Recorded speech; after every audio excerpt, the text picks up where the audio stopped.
Good morning.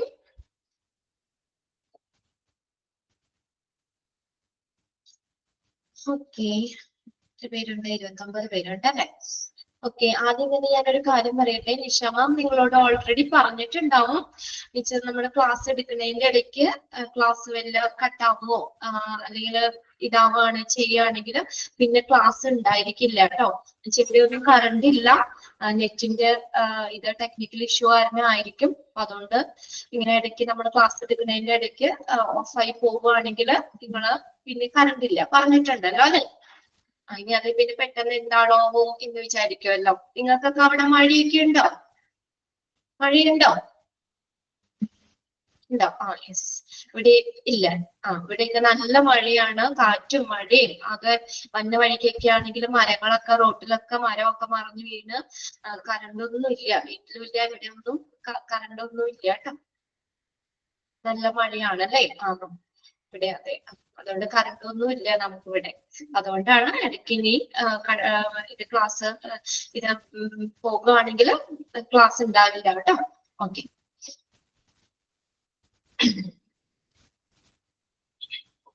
അപ്പൊ നമ്മുടെ quality മാനേജ്മെന്റില് last section ആണ് ഇനി നമ്മൾ നോക്കുന്നത്. നാബിന്റെ കീ പെർഫോമൻസ് ഇൻഡിക്കേറ്റേഴ്സ് എന്ന് പറയുന്നത് കേട്ടോ. Key performance indicators. അവിടെ അപ്പൊ ഒരു എക്സ്പാൻഡഡ് ഫോം ആയിട്ട് നമുക്ക് ചോദിക്കാം KPIS എന്നുള്ളത് കേട്ടോ. ഒന്ന് നോട്ട് ചെയ്ത് വെച്ചേക്കാം. Key performance indicators. Key Performance Indicator KPIS assist in helping to systematically monitor, assess and continually enhance service performance. ഈ key performance indicator എന്തിനാ ഹെൽപ്പ് ചെയ്യുന്ന നോക്കിയേ? helping to systematically monitor ചെയ്യാന്ന് വെച്ചാൽ നിരീക്ഷിക്കുക, മോണിറ്റർ, assess ചെയ്യുക, വിലയിരുത്തുക, and continually enhance service performance. എന്താ പറഞ്ഞേക്കുന്നത്? സർവീസ് പെർഫോമൻസ് മോണിറ്റർ ചെയ്യാൻ, നിരീക്ഷിക്കുന്നതിനും അതിനെ വിലയിരുത്തുന്നതിനും തുടർച്ചയായിട്ട് നമുക്കത് മെച്ചപ്പെടുത്തുന്നതിന് വേണ്ടിയിട്ട്, എൻഹാൻസ് ചെയ്യാന്ന് വെച്ചാൽ ഇംപ്രൂവ്, മെച്ചപ്പെടുത്തുക. മെച്ചപ്പെടുത്തുന്നതിന് വേണ്ടിയിട്ട് കീ പെർഫോമൻസ് ഇൻഡിക്കേറ്റേഴ്സ് സഹായിക്കുന്നു. Service performance key performance indicator എന്തിനാണ് ഉപയോഗിക്കുന്നത്? നമ്മുടെ സേവന പ്രകടനം, ഹോസ്പിറ്റലിൽ കൊടുക്കുന്ന സർവീസ് ഇല്ലേ, ആ സേവന പ്രകടനം അതിനെ മെച്ചപ്പെടുത്തുന്നതിനും അതിനെ മോണിറ്റർ ചെയ്യാൻ, നിരീക്ഷിക്കുന്നതിനും വിലയിരുത്തുന്നതിനും ഒക്കെ വേണ്ടിയിട്ട് കീ പെർഫോമൻസ് ഇൻഡിക്കേറ്റേഴ്സ് ഉപയോഗിക്കുന്നു. നമുക്കറിയാം ഇൻഡിക്കേറ്റർ എന്ന് പറഞ്ഞാൽ സൂചകങ്ങളാണ് അല്ലെ? അപ്പൊ നമ്മൾ ആ ഹോസ്പിറ്റലില് അവര് നല്ല ക്വാളിറ്റി ഉള്ള സർവീസ് ആണ് കൊടുക്കുന്നത്. അപ്പൊ അതിനെ കുറച്ച് ഇങ്ങനെയുള്ള ഇൻഡിക്കേറ്റർ നമ്മൾ കുറച്ചിവിടെ ഫോർമുല പഠിക്കുന്നത്. അപ്പൊ ഈ കാര്യങ്ങളൊക്കെ ആ ഫോർമുല നോക്കി അതിന്റെ പെർസെന്റേജ് നോക്കി ഓക്കെ ആണെങ്കിൽ ഒക്കെയാണ് നമ്മൾ എന്ത് കൊടുക്കുന്നത്? നാബ് ആ ഹോസ്പിറ്റലിന് അക്രഡിറ്റേഷൻ കൊടുക്കുന്നത്. അപ്പൊ അങ്ങനെ എന്തിനു വേണ്ടിയിട്ടാണ് നമുക്കതിനെ ഈ കീ പെർഫോമൻസ് ഇൻഡിക്കേറ്റർ എന്ന് പറയുന്നത്? ആ ഒരു സർവീസ് ആ ഹോസ്പിറ്റൽ കൊടുക്കുന്ന ആ പ്രകടന നിലവാരം അതിനെ നിരീക്ഷിക്കുന്നതിനും അതിനെ വിലയിരുത്തുന്നതിനും അതിനെ തുടർച്ചയായി ഇംപ്രൂവ് ചെയ്യുന്നതിന് വേണ്ടിയിട്ട് ഈ കീ പെർഫോമൻസ് ഇൻഡിക്കേറ്റർ സഹായിക്കും. By themselves, KPIS cannot improve performance. എന്താ? By themselves, സ്വയം. എന്നാൽ സ്വയം ഈ കീ പെർഫോമൻസ് ഇൻഡിക്കേറ്റേഴ്സിന് പെർഫോമൻസ് ഇംപ്രൂവ് ചെയ്യാൻ പറ്റില്ല. However, എന്നിരുന്നാലും they do provide, അതെന്താ പ്രൊവൈഡ് ചെയ്യുന്നേ? ഒരു സൈൻ പോസ്റ്റ് പ്രൊവൈഡ് ചെയ്യും. സൈൻ പോസ്റ്റ് എന്ന് പറഞ്ഞാൽ എന്താ? ഒരു ഡയറക്ഷൻ, ഒരു വഴികാട്ടി. നമുക്ക് ആ ഒരു ഇതിലേക്കുള്ള ഒരു വഴികാട്ടിയായിട്ട് സഹായിക്കുന്നു എന്നാ പറഞ്ഞേക്കുന്നത്. However, they do provide signposts that signal progress towards the goals and the objectives, as well as opportunity for sustainable progress. സുസ്ഥിരമായിട്ടുള്ള, സസ്റ്റൈനബിൾ എന്ന് പറഞ്ഞാൽ സുസ്ഥിരമായിട്ടുള്ള പ്രോഗ്രസ്, പുരോഗതി എന്ന് പറഞ്ഞേക്കുന്നത്. അപ്പോ സ്വയം ഈ കീ പെർഫോമൻസ് ഇൻഡിക്കേറ്റേഴ്സിന് പെർഫോമൻസ് ഇംപ്രൂവ് ചെയ്യാൻ മെച്ചപ്പെടുത്താൻ പറ്റില്ല. ഹവർ എന്നിരുന്നാലും ആ ഒരു ഹോസ്പിറ്റലിന്റെ ആ ഗോൾസിലേക്കും ലക്ഷ്യങ്ങളിലേക്കുമുള്ള ഒബ്ജക്റ്റീവ്സിലേക്കുമുള്ള പുരോഗതിയും ഒരു സസ്റ്റൈനബിൾ പ്രോഗ്രസ്, ഒരു സുസ്ഥിരമായിട്ടുള്ള പുരോഗതിയുടെയും ഒരു അവസരങ്ങള് സൂചിപ്പിക്കുന്ന ഒരു സൈൻ പോസ്റ്റ് അല്ലെങ്കിൽ എന്താ ഒരു വഴികാട്ടിയായിട്ട് ഈ കീ പെർഫോമൻസ് ഇൻഡിക്കേറ്റർ ഹെൽപ്പ് ചെയ്യുന്നു, അല്ലെങ്കിൽ അത് പ്രൊവൈഡ് ചെയ്യുന്നു. ഒരു സൈൻ പോസ്റ്റ് പ്രൊവൈഡ് ചെയ്യുന്നു, ഒരു വഴികാട്ടിയായിട്ട് അല്ലെങ്കിൽ ഒരു ഡയറക്ഷൻ നൽകാനായിട്ടൊക്കെ ഉപയോഗിക്കുന്നു. ഇവിടെ നിങ്ങൾ പഠിക്കേണ്ടത്, ഇവിടെ നമുക്ക് കുറച്ച് ഫോർമുലാസ് ആണ് ഇവിടെ പഠിക്കാൻ തന്നിരിക്കുന്നത്. അത് 32 ഫോർമുല പഠിക്കാനുണ്ട്. അപ്പൊ നാബിന്റെ അഷൂറൻസിൽ നിങ്ങൾക്ക് അതിനകത്ത് പഠിക്കാനുണ്ടാവും. ഫോർമുലാസ് പഠിച്ചോ നിങ്ങള്? നാബിന്റെ ഇതിനകത്ത് ആ ഫോർമുലാസ് പഠിച്ചായിരുന്നോ? പഠിച്ചു അല്ലേ? ഫോർമുല ഇല്ല അവിടെ. ഓക്കെ, അപ്പൊ നോക്കിയേ, ഇല്ല. ഇതിനകത്ത് നമുക്കൊരു 32 ഫോർമുല ഉണ്ട്. അതിൽ നിന്ന് കുറച്ച് ഇമ്പോർട്ടന്റ് ആയിട്ടുള്ളത് ഞാൻ നോട്ട് ചെയ്തിടാം. അത് നിങ്ങൾ ടിക്കറ്റ് വെക്കാം കേട്ടോ. എക്സാമിന് മോഡലിനോ അല്ലെങ്കിൽ മെയിനോ ചോദിക്കാൻ പറ്റില്ല എന്ന് പറയാൻ പറ്റില്ല. നമുക്ക് മെയിന്, അതായത് നമുക്ക് എക്സാമിന് വേണ്ടിയിട്ട് നിങ്ങൾ അത്രയും ഫോർമുല പഠിച്ചു വെച്ചാൽ മതി കേട്ടോ. നെയിം മാത്രം ഉണ്ട്, പേര് മാത്രം ഉള്ളു അല്ലേ? ഇവിടെ നമുക്ക് ഡീറ്റെയിൽ ആയിട്ട് ഫോർമുല, നമുക്ക് അതിന്റെ കാൽക്കുലേഷൻ ഒന്നും തന്നിട്ടില്ല, ജസ്റ്റ് ഫോർമുല മാത്രം നമുക്ക് പഠിക്കാനുള്ളൂ. അപ്പൊ ഞാൻ ഇനി പഠിപ്പിക്കുമ്പോ തന്നെ ഞാൻ ടിക്കിടാൻ പറയാം കേട്ടോ, ഇമ്പോർട്ടന്റ് ഉള്ളത്. അപ്പൊ നിങ്ങളുടെ ടെക്സ്റ്റില് ഒന്ന് ടിക്കിട്ട് വെച്ചേക്കാം, ഒരു കുഞ്ഞ് ടിക്കിട്ട് വെക്കാം. അത്രയും ഫോർമുലാസ് എന്തായാലും പഠിക്കണം കേട്ടോ. വഴിയുണ്ട് ഫോർമുല പഠിക്കാനായിട്ട്, അതുകൊണ്ട് അതോർത്ത് ടെൻഷൻ അടിക്കേണ്ട, അതും ഞാൻ പറഞ്ഞുതരാം. ഓക്കെ, ഇവിടെ നോക്കിയേ, the key performance indicators are likely to be monitored by healthcare organizations. ഒരു key performance indicators health care organization നിരീക്ഷിക്കാൻ സാധ്യതയുണ്ട്. അപ്പൊ ഈ കാര്യങ്ങളെല്ലാം എന്താ പറയാ നോക്കിയിട്ടാണ്, അതായത് ഈ ഫോർമുലാസ് നമ്മൾ നോക്കും. ആ ഫോർമുല വെച്ചിട്ട് അതിന്റെ പെർസെന്റേജ് കണ്ടുപിടിച്ചിട്ടാണ് എന്താ നാബ് അക്രഡിറ്റേഷൻ കൊടുക്കുന്നത്. അവർ എത്രമാത്രം അവരത് മെയിൻറ്റെയിൻ ചെയ്തു, ആ ഹോസ്പിറ്റലിൽ ഓരോ കാര്യങ്ങളും ഈ ഫോർമുല വെച്ചിട്ട് കാൽക്കുലേറ്റ് ചെയ്യും. എന്നിട്ട് അത് നോക്കിയിട്ട് നമ്മൾ 100% അങ്ങനെ അതിനനുസരിച്ച് നമ്മൾ നോക്കിയിട്ടാണ് നാബ് എന്ത് കൊടുക്കുന്നത്, ഹോസ്പിറ്റലിന് അക്രഡിറ്റേഷൻ കൊടുക്കുന്നത്. അപ്പൊ ഫസ്റ്റ് ഫോർമുലയാണ് നോക്കി, the time taken for initial assessment. Initial assessment എന്ന് പറഞ്ഞാൽ എന്താ? പ്രാഥമിക വിലയിരുത്തല്. അപ്പൊ എന്താ നമ്മൾ കണ്ടുപിടിക്കണ്ടേ? നോക്കിയത് ടൈം, എത്ര സമയം എടുത്തു, എന്തിന്? taken for initial assessment, പ്രാഥമിക വിലയിരുത്തലിനായി എടുത്ത സമയം. മീനിങ് മനസ്സിലായോ? The time taken for initial assessment, എന്തിനു വേണ്ടിയാ? പ്രാഥമിക വിലയിരുത്തലിനായിട്ട് എടുത്ത time. Okay, the time taken for initial assessment. ഒന്ന് നോക്കിയേ, the time should begins from the time that the patient has reached at the bed of the ward. അപ്പൊ എപ്പോഴുള്ള ടൈമാ നോക്കി, എവിടെ മുതലുള്ള ടൈമാ കാൽക്കുലേറ്റ് ചെയ്തേ? ഒരു പേഷ്യന്റ് വാർഡിലെ ബെഡില് എത്തിയ സമയം മുതൽ. ഒന്ന് മനസ്സിലാക്കി വെക്കുക കേട്ടോ. പേഷ്യന്റ് വാർഡിലെ ആ ബെഡില് എത്തിയ സമയം മുതൽ നോക്കി, that the initial evaluation has been completed by the doctor. ആ ഡോക്ടർ ഇനിഷ്യൽ ഇവാലുവേഷൻ, അത് പ്രാഥമിക മൂല്യനിർണയം പൂർത്തിയാക്കുന്നത് വരെ എടുത്ത സമയം, അതാണ് കാൽക്കുലേറ്റ് ചെയ്യുന്നത്. എങ്ങനെയാ ടൈം നോക്കിയേ? എവിടെ നിന്ന് മുതലാണ് എടുക്കുന്നത്? ഒരു പേഷ്യന്റ് വാർഡിലെ ബെഡില് എത്തിയ സമയം മുതൽ, പേഷ്യന്റ് വാർഡിലെ ബെഡിലെത്തിയ സമയം മുതൽ ആ ഡോക്ടർ അവിടെ പ്രാഥമിക മൂല്യനിർണയം, ഇനിഷ്യൽ ഇവാലുവേഷൻ, പ്രാഥമിക മൂല്യനിർണയം പൂർത്തിയാക്കുന്നത് വരെ എടുത്ത സമയത്തെയാണ് taken for initial assessment എന്ന് പറയുന്നത്. അതിന്റെ ഫോർമുല നോക്കിയേ, എങ്ങനെയാ കണ്ടുപിടിക്കുന്നതെന്ന് നോക്കിയേ. Sum of the time taken for initial assessment, പ്രാഥമിക വിലയിരുത്തലിനായിട്ട് എടുത്ത ടൈം. അതിനെ എന്തുകൊണ്ട് ഡിവൈഡ് ചെയ്യണം? ടോട്ടൽ നമ്പർ ഓഫ് അഡ്മിഷൻ, അവിടെ മൊത്തത്തിലുള്ള അഡ്മിഷൻ അതിന്റെ എണ്ണം കൊണ്ട്, ടോട്ടൽ നമ്പർ ഓഫ് അഡ്മിഷൻ, അഡ്മിഷന്റെ ആകെ എണ്ണം കൊണ്ട് ഡിവൈഡ് ചെയ്യുക. അപ്പൊ നമുക്ക് അവിടെ എത്ര സമയം അവര് സ്പെൻഡ് ചെയ്തു, എത്ര എടുക്കാം. ഒത്തിരി ലാഗ് ചെയ്യിക്കുന്നത് നല്ലൊരു കാര്യമാണോ?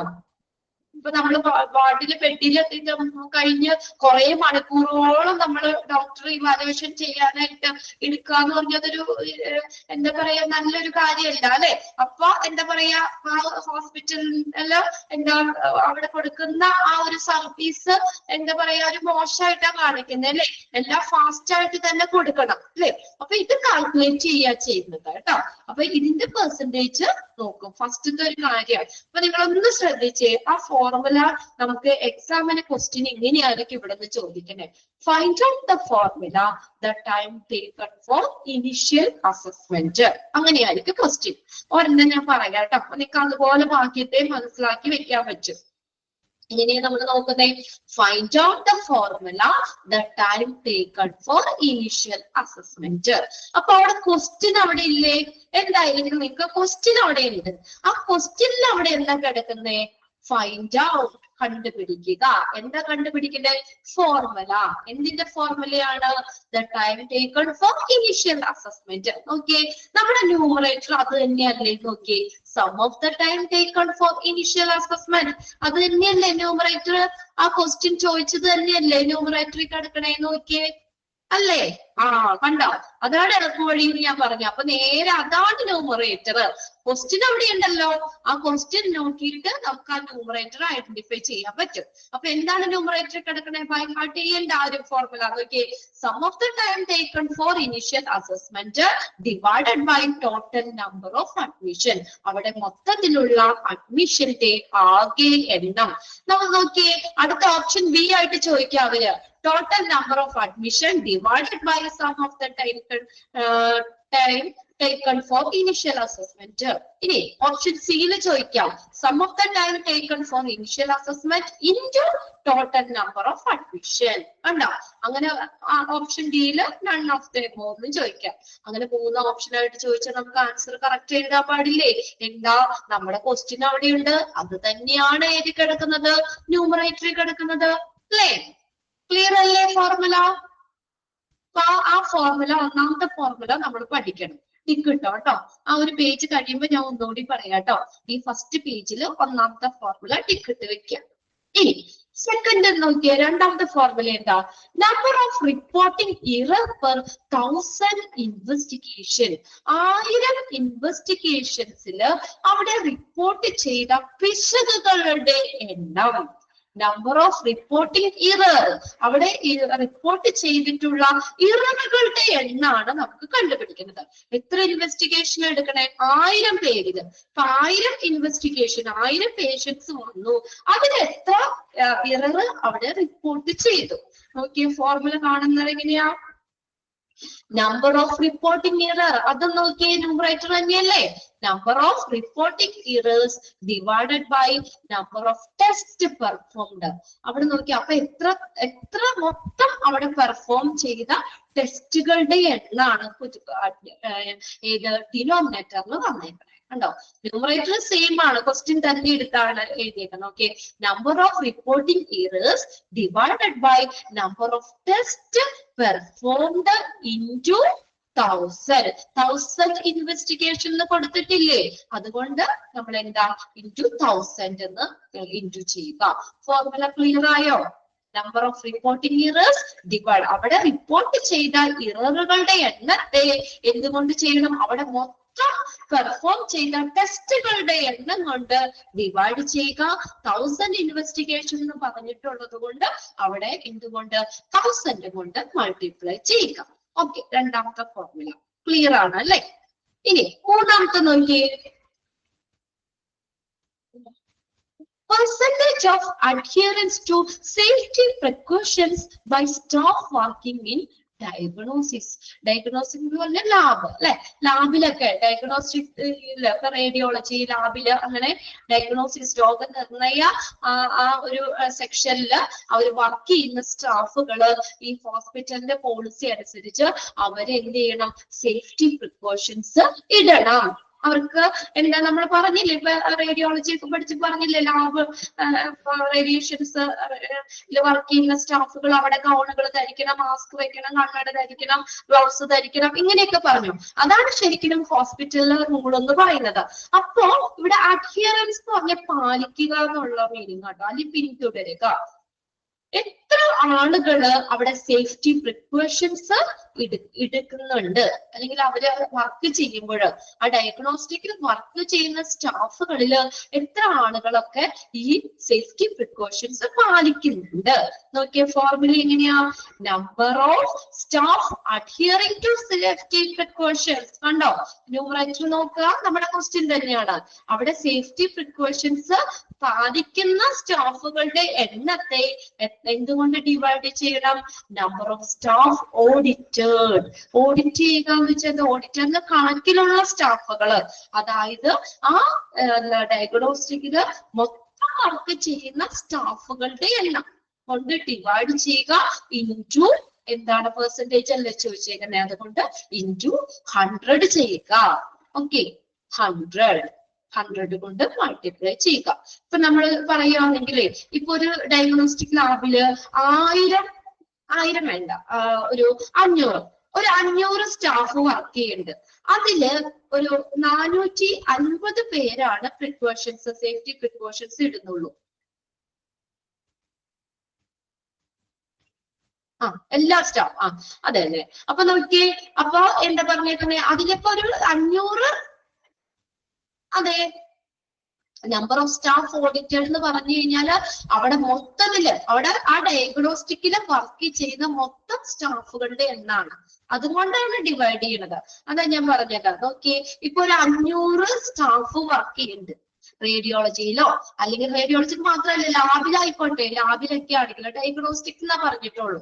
അവിടെ നമ്മൾ ഒരു 500 സ്റ്റാഫ് വർക്ക് ചെയ്യുന്നുണ്ട്. അതിൽ 450 പേരെ സേഫ്റ്റി പ്രിക്കോഷൻസ് എടുക്കുള്ളൂ, ബാക്കി അവരിൽ നോർമൽ ഡ്രസ്സിൽ തന്നെ വർക്ക് ചെയ്യണമെന്ന് വിചാരിക്കാം. അപ്പൊ നമുക്ക് എങ്ങനെ എഴുതാൻ പറ്റും, ആ ഫോർമുലയിൽ ഒന്ന് അപ്ലൈ ചെയ്ത ആ നമ്പേഴ്സ് എങ്ങനെ കൊടുക്കാം,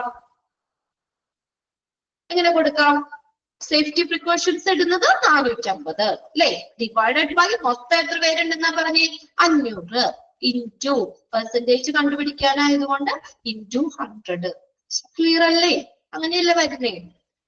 450 ഡിവൈഡഡ് ബൈ 500 ഇൻറ്റു 100. ക്ലിയർ അല്ലേ ആ ഫോർമുല? അത് ശരിക്കും ഇപ്പൊ നോക്കിയേ, ഇപ്പൊ നമുക്ക് ഇത് നോക്കിക്കഴിഞ്ഞാൽ ആ ഹോസ്പിറ്റലിന്റെ എന്താ പറയാ ആ ഒരു ക്വാളിറ്റി അവർ മെയിൻറ്റെയിൻ ചെയ്യുന്നത് എത്രത്തോളം പേരുണ്ടെന്ന് കണ്ടുപിടിക്കാൻ പാടില്ലേ. ഇപ്പൊ നമ്മൾ ഈ ഫോർമുല വെച്ച് നമ്മളൊരു പെർസെന്റേജ് കണ്ടുപിടിച്ചു, അതിൽ 10% ആളുകളാണ് സേഫ്റ്റി പ്രിക്കോഷൻസ് ധരിക്കുന്നുള്ളൂ. അതായത് ഹോസ്പിറ്റലിലെ പോളിസി അല്ലെങ്കിൽ അവിടുത്തെ റൂൾസ് ഫോളോ ചെയ്യുന്നെങ്കിൽ അവർക്ക് ഇത് കൊടുക്കാൻ പറ്റുമോ, നാബ അക്രഡിറ്റേഷൻ കൊടുക്കാൻ പറ്റുമോ? ഇപ്പൊ 100 സ്റ്റാഫ് ഉണ്ടെങ്കിൽ 100 പേരും ആ സേഫ്റ്റി പ്രിക്കോഷൻസ് ഇടുവാണെങ്കിൽ ഹോസ്പിറ്റൽ സ്റ്റാൻഡേർഡ് ആണ് അല്ലെ, നല്ല ക്വാളിറ്റി മെയിൻറ്റെയിൻ ചെയ്യുന്നുണ്ട്. പേഷ്യന്റ് ഈ നമ്മുടെ എന്താ ഹോസ്പിറ്റലിലെ സ്റ്റാഫിന്റെ സേഫ്റ്റിക്ക് വേണ്ടിയിട്ടാണ് അവർ ഇത് ഇടുന്നത് അല്ലേ, സ്റ്റാഫിന്റെ സേഫ്റ്റിക്ക് വേണ്ടിയിട്ടല്ലേ ഈ സേഫ്റ്റി പ്രിക്കോഷൻസ് അവർ ധരിക്കുന്നത് അല്ലേ. അപ്പൊ ഈ മൊത്തം ആളുകൾ അവിടെ കൊടുത്തിട്ടുണ്ടെങ്കിൽ മാത്രം അല്ലേ നമ്മൾ ഒരു ഗുഡ് എന്ന് പറയാൻ പറ്റുള്ളൂ. അപ്പൊ അങ്ങനെയുള്ളത് മാത്രം നമുക്ക് അക്രഡിറ്റേഷൻ കൊടുക്കാൻ പറ്റുള്ളൂ. മനസ്സിലാവില്ലേ നമ്മൾ ഈ ഫോർമുല എന്തിനാ കണ്ടുപിടിക്കണേന്ന്? ഇത് നമ്മൾ അവിടുത്തെ എണ്ണം വെച്ചിട്ട് ഈ ഫോർമുലയിൽ നമ്മുടെ ഹോസ്പിറ്റലിലെ എണ്ണം വെച്ചിട്ട് അപ്ലൈ ചെയ്തിട്ട് കാൽക്കുലേറ്റ് ചെയ്തിട്ട് നമ്മൾ കണ്ടുപിടിക്കും എത്ര പെർസെന്റേജ് ആളുകൾ അതൊക്കെ ചെയ്യുന്നുണ്ട് നമ്മൾ നോക്കിയിട്ട് അതനുസരിച്ചാണ് നാബ അക്രഡിറ്റേഷൻ കൊടുക്കുന്നത്. ക്ലിയർ ആവുന്നില്ലേ? മൂന്നാമത്തെ ഫോർമുല, സേഫ്റ്റി പ്രിക്കോഷൻസ് ഇടുന്ന സ്റ്റാഫുകള് അവരെ ഇതുകൊണ്ട് ഡിവൈഡ് ചെയ്യണം, മൊത്തം ആ ലാബിൽ വർക്ക് ചെയ്യുന്ന സ്റ്റാഫുകളുടെ എണ്ണം കൊണ്ട് ഡിവൈഡ് ചെയ്യുക ഇൻറ്റു 100 ചെയ്യുക. ഓക്കെ, ഇനി നാലാമത്തെ ഫോർമുല നോക്കിയേ, medication error rate. Medication error rate എന്ന് വെച്ചാൽ മെഡിക്കേഷൻ ഇറർ എന്ന് പറഞ്ഞാൽ മരുന്നുകളുടെ പിശകുകളുടെ റേറ്റ്. എല്ലാ മരുന്നുകളും ഇറൻസ് ആണെങ്കിൽ അല്ലെങ്കിൽ എന്തെങ്കിലും പ്രശ്നങ്ങളൊക്കെ ഉണ്ടെങ്കിൽ നമുക്ക് ഗുഡ് എന്ന് പറയാൻ പറ്റൂല അല്ലെ. അപ്പൊ അവിടെയുള്ള മെഡിക്കേഷൻ ഇററിന്റെ മരുന്ന് പിശകുകളുടെ ശതമാനം നോക്കിയേ. All medication error is any preventable event. നമുക്ക് പ്രിവെന്റബിൾ എന്ന് പറഞ്ഞാൽ നമുക്ക് തടയാൻ പറ്റുന്ന ഒരു സംഭവമാണ് അല്ലെ. മെഡിക്കേഷൻ മരുന്നുകളുടെ പിശകുകൾ വരുന്നത് ഇപ്പൊ എഴുതിയേക്കുന്നതിലാവാം. ചിലപ്പോ എന്താ പറയാ, മരുന്നുകൾ എഴുതിയേക്കുന്ന ഇതില് വായിക്കുമ്പോ ചിലപ്പോ പിശക് വന്ന് മരുന്ന് മാറിക്കൊടുക്കാം അല്ലെ, അങ്ങനെ ആകാം. അപ്പൊ അങ്ങനെയുള്ള ആ മരുന്ന് പിശകുകളുടെ എണ്ണം എന്ന് പറഞ്ഞു നോക്കിയേ, ഈ ശരി പ്രിവെന്റബിൾ ഇവന്റ്, നമുക്കത് തടയാൻ പറ്റുന്ന ഒരു സംഭവമാണ്. That may cause or lead to unsuitable medication. അനുയോജ്യമല്ലാത്ത മരുന്നുകളുടെ ഉപയോഗം ഓർ പേഷ്യന്റ് അല്ലെങ്കിൽ അതല്ല അങ്ങനെ മരുന്നുകൾ സ്യൂട്ടബിൾ അല്ലാത്ത മരുന്ന് മാറിക്കഴിച്ചു കഴിഞ്ഞാൽ പേഷ്യന്റിന് ദോഷമാകും അല്ലേ. അല്ലെങ്കിൽ പേഷ്യന്റിന് അൺസ്യൂട്ടബിൾ ആയിട്ടുള്ള മരുന്നുകളുടെ ഉപയോഗത്തിനോ അല്ലെങ്കിൽ പേഷ്യന്റിന് ദോഷമാകുന്നതിനോ കാരണമാകുന്നതിലേക്കോ നയിച്ചേക്കാവുന്ന ഏതെങ്കിലും ഒരു സംഭവമാണ് മെഡിക്കേഷൻ ഇറർ റേറ്റ് എന്ന് പറയുന്നത്. While the medication is in control of the healthcare professional, patient or consumer. Healthcare professionalന്റെയോ അല്ലെങ്കിൽ ഒരു പേഷ്യന്റിന്റെയോ കൺസ്യൂമറിന്റെയോ കൺട്രോളിലായിരിക്കുമ്പോൾ, നിയന്ത്രണത്തിലായിരിക്കുമ്പോൾ അൺസ്യൂട്ടബിൾ ആയിട്ടുള്ള മരുന്നുകള് അതിന്റെ ഉപയോഗത്തിനോ അല്ലെങ്കിൽ പേഷ്യന്റിന് ദോഷമുണ്ടാക്കുന്ന രീതിയിലുള്ള മരുന്നുകള് അല്ലെ അങ്ങനെയുള്ള സംഭവത്തിലേക്കൊക്കെ കാരണമായേക്കാവുന്നത് തടയാവുന്ന ഒരു സംഭവമാണ്. പ്രിവെന്റബിൾ ആണെന്ന് പറഞ്ഞത് അത് തടയാൻ പറ്റുന്ന ഒരു കാര്യമാണ് അല്ലെ. തടയാൻ പറ്റുന്നതാണ് മെഡിക്കേഷൻ ഇറർ എന്ന് പറയുന്നത്. അപ്പൊ മെഡിക്കേഷൻ ഇറർ റേറ്റ് എന്ന് നോക്കിയാൽ അതിന്റെ ഫോർമുല എങ്ങനെയാ കണ്ടുപിടിക്കുന്നത് നോക്കിയേ. Total number of medication errors, മൊത്തം അവിടെ മരുന്ന് പിശക് വരുത്തിയ മരുന്നുകളില്ലേ അല്ലെങ്കിൽ പിശകുള്ള മരുന്നുകള്, അതിന്റെ ടോട്ടൽ നമ്പറിനെ ഇന്ത്യയിലാണ് divided by total number of opportunities of medication error. Medication error വരാനുള്ള സാധ്യതയുള്ള മരുന്നുകള്, മെഡിക്കേഷൻ ഇറർ വരാൻ സാധ്യതയുള്ള ഓപ്പർച്യൂണിറ്റീസ് അവസരങ്ങളുള്ള മരുന്നുകളുടെ എണ്ണം കൊണ്ട് ഡിവൈഡ് ചെയ്യുക, ഇൻറ്റു 100 ചെയ്യുക. മരുന്ന് പിശകുകൾ അവിടെ പിശുക്കിപ്പോയ ഇറർ വന്ന മരുന്നുകളുടെ എണ്ണത്തെ എന്ത് ചെയ്യണം, നമുക്ക് മെഡിക്കേഷൻ ഇറർ വരാനായിട്ട് അവസരങ്ങളുള്ള അല്ലെങ്കിൽ സാധ്യതയുള്ള മരുന്നുകളുടെ എണ്ണം കൊണ്ട് ഡിവൈഡ് ചെയ്യുക, ഇൻറ്റു 100 ചെയ്യുക. മനസ്സിലായോ? പിശക് വരാൻ സാധ്യതയുള്ള മരുന്നുകളുടെ എണ്ണം കൊണ്ട് ഡിവൈഡ് ചെയ്യുക, 100 ചെയ്യുക. നോക്കിയേ ക്വസ്റ്റ്യനിലേക്ക് നോക്കിയേ, മെഡിക്കേഷൻ ഇറർ റേറ്റ് എന്നാണ് ക്വസ്റ്റ്യൻ. അപ്പൊ നമ്മുടെ ക്വസ്റ്റ്യൻ എങ്ങനെയായിരിക്കും, find out the formula medication error rate. അപ്പൊ നമ്മുടെ ഇക്വേഷനിലേക്ക് നോക്കി എങ്ങനെയാ, total number of medication error അല്ലെ, total number of medication errors അതാണ് ഏതിൽ കിടക്കുന്നത്, ന്യൂമറേറ്ററി കിടക്കുന്നത്, ഡിവൈഡഡ് ബൈ എന്ത് ചെയ്യണം, total number of opportunities of medication error. Medication പിശകുകൾ വരാൻ അവസരങ്ങളുള്ള അല്ലെങ്കിൽ സാധ്യതകളുള്ള മരുന്നുകളുടെ എണ്ണം കൊണ്ട് ഡിവൈഡ് ചെയ്യുക, ഇൻറ്റു 100 ചെയ്യുക. നാലാമത്തെ ഫോർമുല ടിക്ക് ഇട്ട് വെച്ചോട്ടെ. നാലാമത്തെ ഓക്കെ, 1, 4 രണ്ടെണ്ണം പഠിക്കണം. ഇനി അഞ്ചാമത്തെ നോക്കിയേ, percentage of medication chart with error prone abbreviations. Abbreviation എന്ന് പറഞ്ഞാൽ എന്താ നിങ്ങൾ പഠിച്ചിട്ടുണ്ടല്ലോ അല്ലേ, പഠിച്ചില്ലേ ടെർമിനോളജിയില് അബ്രിവേഷൻസ് ഒക്കെ. ഷോർട്ട് ഫോം ആണ് അല്ലെ, ഫുൾ നെയിം എഴുതാതെ നമ്മൾ ഷോർട്ട് ഫോം ഉപയോഗിക്കും അല്ലെ. റെക്കോർഡില് ഇതൊക്കെ ഹോസ്പിറ്റലിലൊക്കെ ആണെങ്കിലും അബ്രിവേറ്റഡ് ഫോം ആണ് ഉപയോഗിക്കുന്നത് അല്ലെ. ചുരുക്കെഴുത്ത് ശരിയാണ്, ചുരുക്കപ്പേര് അല്ലെ. അപ്പൊ അങ്ങനെ ചില മരുന്നുകൾക്ക് ഇങ്ങനെ ചുരുക്കപ്പേര് എഴുതുമ്പോൾ ഇറർ വരാൻ സാധ്യതയുണ്ട്.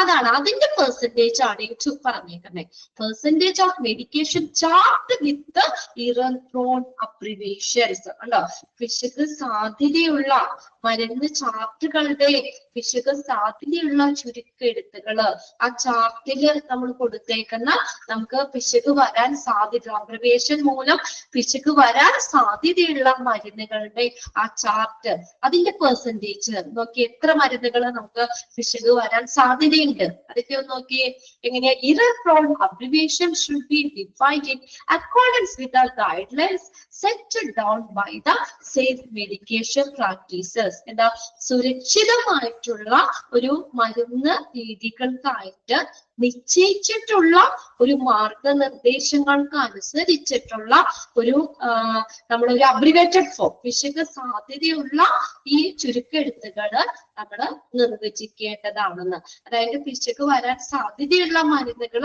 കുറച്ചും കൂടി നമ്മൾ ശ്രദ്ധിച്ച് തന്നെ അത് ചെയ്യണം. അതാണ് error prone application എന്ന് പറയുന്നത്. should be defined as എന്താ പറഞ്ഞേക്കുന്നത്, സുരക്ഷിതമായിട്ടുള്ള മരുന്ന് രീതികൾക്ക് വേണ്ടിയിട്ട്, മരുന്ന് രീതികൾക്കായിട്ട് നിശ്ചയിച്ചിട്ടുള്ള മാർഗനിർദ്ദേശങ്ങൾ, ഓരോ ഗൈഡ് ലൈൻസ് അല്ലെ, ഓരോ മാർഗനിർദ്ദേശങ്ങൾ പറഞ്ഞിട്ടുണ്ടാവും. അതിനനുസരിച്ചിട്ട് തന്നെ പിശക് വരാൻ സാധ്യതയുള്ള ചുരുക്കെഴുത്തുകൾ നമ്മൾ പ്രത്യേകം അവിടെ നിർവചിക്കേണ്ടതാണ്. അതായത് ഇപ്പൊ എക്സാമ്പിൾ നമുക്ക് പറയുകയാണെങ്കിൽ പാരസെറ്റമോൾ ഫുൾ എഴുതുന്നതിന് പകരം PCM എന്ന് എഴുതാം അവിടെ. അപ്പൊ അത് ചിലപ്പോ ചിലർക്ക് അത് പാരസെറ്റമോൾ എന്ന് തന്നെ വായിക്കണമെന്നില്ല. ഈ PCM ചുരുക്കി എഴുതിയാൽ ചിലപ്പോ വേറെ ഏതെങ്കിലേക്കും അത് വായിക്കാം. അതൊരു എക്സാമ്പിൾ ആയിട്ട് നമുക്കത് പറയാം. പാരസെറ്റമോളിന് ഫുൾ എഴുതുന്നതിന് ഒരു PCM എന്ന് എഴുതിയാൽ ചിലപ്പോ നമുക്ക് ഈ മരുന്നുകളുടെ മാത്രമല്ല, ഇപ്പൊ നമ്മൾ വേറെ ഇഷ്ടംപോലെ പഠിച്ചില്ല. ഇപ്പൊ PCM-ന് വേറൊരു എക്സ്പാൻഡഡ് ഫോം നമ്മൾ പേഷ്യന്റ് കെയർ മാനേജ്മെന്റ്, അത് PCM തന്നെയാണ് നമ്മൾ പറയുന്നത്. അപ്പൊ ഇതാണ് ഈ പാരസെറ്റമോളിന് ചിലപ്പോ ചിലർക്ക് PCM എഴുതിയ പാരസെറ്റമോൾ ആണോന്ന് അതൊരു ഇങ്ങനെ എന്താ പറയാ പിശക് വരാൻ സാധ്യതയുള്ള ഒരു അബ്രിവേഷൻസ് ആണ്. അപ്പൊ അങ്ങനെയുള്ളതിന്റെ ആ ഒരു പെർസെന്റേജ്, ആ ഫോർമുല ഒന്ന് നോക്കി നിങ്ങൾ, അപ്പൊ ഒന്നുകൂടി നിങ്ങൾക്ക് ക്ലിയർ ആവും. എങ്ങനെയാ, number of medication chart with error prone abbreviation ഉണ്ടോ. അതായത് ഇറർ വരാൻ സാധ്യതയുള്ള ആ അബ്രിവേഷൻസ്, അങ്ങനെയുള്ള ആ മരുന്നുകളുടെ ചാർട്ടുകള്, ആ ചാർട്ടില് ആ പിശക് വരാൻ സാധ്യതയുള്ള അബ്രിവേഷൻസ്, അതിനെ എന്ത് ചെയ്യണം, divided by number of medications chart reviewed. അവിടെ റിവ്യൂ ചെയ്തിട്ടുള്ള മെഡിക്കേഷൻ ചാർട്ടിന്റെ എണ്ണം കൊണ്ട് number of medication, ചാർട്ടിന്റെ അല്ല മരുന്നുകൾ കേട്ടാ, number of medications ആ മരുന്നുകളാണ് അവരുടെ റിവ്യൂ ചെയ്തിട്ടുള്ള ആ മൊത്തം ആ മെഡിക്കേഷൻസ് അതിന്റെ എണ്ണം കൊണ്ട് ഡിവൈഡ് ചെയ്യുക, ഇൻറ്റു 100 ചെയ്യുക. ടെൻഷൻ അടിക്കണ്ട. അവിടെ നോക്കിയാൽ നിങ്ങൾ, നമുക്ക് അവിടെ ക്വസ്റ്റ്യനിൽ തന്നെ ന്യൂമറേറ്റർ ഉണ്ട്. അത് തിരിച്ച് ഡിനോമിനേറ്റർ ഇട്ടാലും നിങ്ങൾക്ക് ഇനി അത് ഐഡന്റിഫൈ ചെയ്യാലോ. ബൈ ഹാർട്ട് ചെയ്ത് പഠിക്കേണ്ട ആവശ്യമില്ലത്. 1ഉം 4ഉം നമ്മൾ അതിൽ നിന്ന് പഠിച്ചാൽ മതി കേട്ടോ. 1ഉം 4ഉം എന്തായാലും പഠിച്ചു വെക്കണം കേട്ടോ. ഇമ്പോർട്ടന്റ് ആണ്. പ്രീവിയസ് ക്വസ്റ്റ്യൻ പേപ്പറിൽ ചോദിച്ചിട്ടുള്ള ക്വസ്റ്റ്യൻസ് ആണ് ഞാൻ ഈ ടിക്കറ്റ് തന്നെ കേട്ടോ. ഇതൊക്കെ കൂടുതലായിട്ട് ചോദിച്ചിട്ടുണ്ട്. 1ഓ 2ഓ ഫോർമുല നമുക്ക് ചോദിക്കാം കേട്ടോ ഇതിന്ന്. ഇനി നോക്കിയേ, ഇപ്പൊ എങ്ങനെയാ നമ്മൾ ന്യൂമറേറ്റർ എന്ത് എഴുതാം, number of medication chart with error prone application. പിശക് വരാൻ സാധ്യതയുള്ള മരുന്നുകള് അതിന്റെ ചാർട്ട്, നമ്പർ ഓഫ് മെഡിക്കേഷൻസ് ആണ് കേട്ടോ. Chart with error prone abbreviation, അതിനെ എന്ത് ചെയ്യണം, number of medication chart review, അവിടെ റിവ്യൂ ചെയ്തിട്ടുള്ള അല്ലെങ്കിൽ അവലോകനം ചെയ്തിട്ടുള്ള ആ ചാർട്ടിലുള്ള മരുന്നുകളുടെ എണ്ണം കൊണ്ട് ഡിവൈഡ് ചെയ്യുക, ഇൻറ്റു 100 ചെയ്യുക. മെഡിക്കേഷൻ ചാർട്ടുകൾ അങ്ങനെ ഇപ്പൊ ചാർട്ടുകളാണെങ്കിലും നമുക്ക് ഇപ്പൊ ഒരെണ്ണത്തിലും തന്നെയാവണമെന്നില്ല. അപ്പൊ ഒത്തിരി ചാർട്ടുകളാണെങ്കിലും കൊടുക്കാം. അപ്പൊ അതും വെച്ചിട്ടും നമുക്കത് കാൽക്കുലേറ്റ് ചെയ്യാം കേട്ടോ. അപ്പൊ അതിനകത്ത് എത്രത്തോളം സാധ്യതയുണ്ട് ആ അബ്രിവേറ്റഡ് ഫോമില് നമുക്ക് ഇറർ വരാൻ സാധ്യതയുള്ള മരുന്നുകള്, അങ്ങനെയുള്ള ചാർട്ടുകൾ കേട്ടോ. അതിനെ നമ്മൾ മൊത്തത്തിലുള്ള റിവ്യൂ ചെയ്തിട്ടുള്ള മെഡിക്കേഷൻ ചാർട്ട് കൊണ്ട് ഡിവൈഡ് ചെയ്യുക, ഇൻറ്റു 100 ചെയ്യുക.